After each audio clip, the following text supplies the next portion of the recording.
Hi, it's me again with Corel Tips and Tricks. I just made a video about joining curves to the max, part 2 really, and this is going to be part 2B, if you want to search out the other one. And I really had my windows open before I already had started, so some of you don't know. If you go to Windows, Dockers, and we open up Transform, go to Windows, Dockers, and open up Join Curves.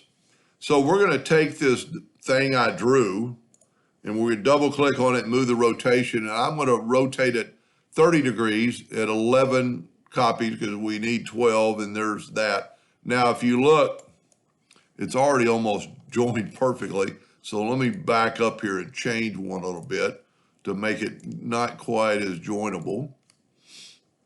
So now we're going to take that same thing. The rotation still should be in the center.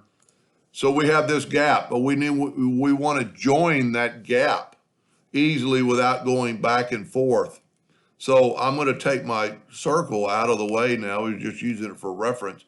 And I don't have to, but I'm going to measure that gap and see how far that gap is. Because if you go too far, you're going to start aligning some other or joining other nodes. So we're less than 3/4 of an inch. So I'm going to take and select it all with the pick tool. Take the shape tool and select it all. And then we're going to go right here. We're going to go 0.75.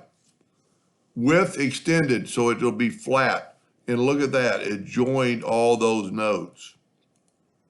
Now, if you needed that node to be flattened out, you could go around and delete those nodes, quite possibly. That would take a little bit of time. And if you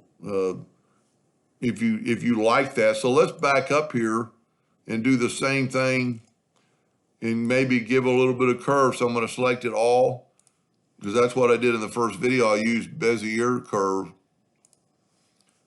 and it gave it a little bit of a curve kind of transition between those two. The reason you would do something like this, well, one, I don't really know why, but if we make the line thickness thicker, and then go to object, convert outline to an object, and then we left click, right click, you can do a cut line of that item. Now everything's got square corners, so I could have started off with, rounded corners, but that would look pretty good. If you do that, you can see it. And you get a new shape that looks like that. And then if you left click, right click by smart filling, and then, if you take this and smart fill the line with black, that's what your item would be cut out of. So the video is not so much this shape, but joining other shapes that you want to continuously walk around.